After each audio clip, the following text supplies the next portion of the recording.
আসসালামু আলাইকুম। দেশে কিংবা প্রবাসে, দূরে কিংবা কাছে, আমার ভালোবাসার মানুষ যারা আছেন তাদেরকে আজকে কিছু কথা বলবো। তো আপনারা তো জানেন এবং দেখেন আমার দুইটা হাত নাই। তো আমার হাত নাই তাতে কি হয়েছে? আমি কি বাংলাদেশের নাগরিক না? আমি 2022 সালে ভোটার হয়েছি। তো এখন রানিং চলতেছে 25 সাল।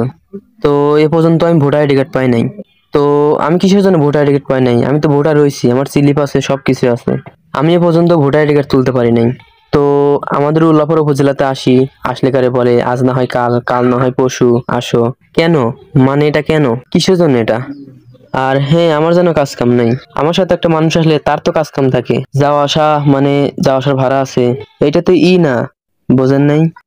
তো তারপরেও এখন মানে আজকের মূলত ভিডিওটা বানানো, তো আমার সুখ দুঃখ সবকিছু তো আপনাদের মাঝে শেয়ার করি। তো সেই জন্য আজকের মানে এই কথাগুলো আপনাদের মাঝে শেয়ার করলাম।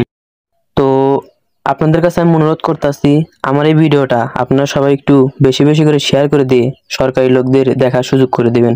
সবাই ভালো থাকবেন, সুস্থ থাকবেন। আল্লাহ হাফেজ।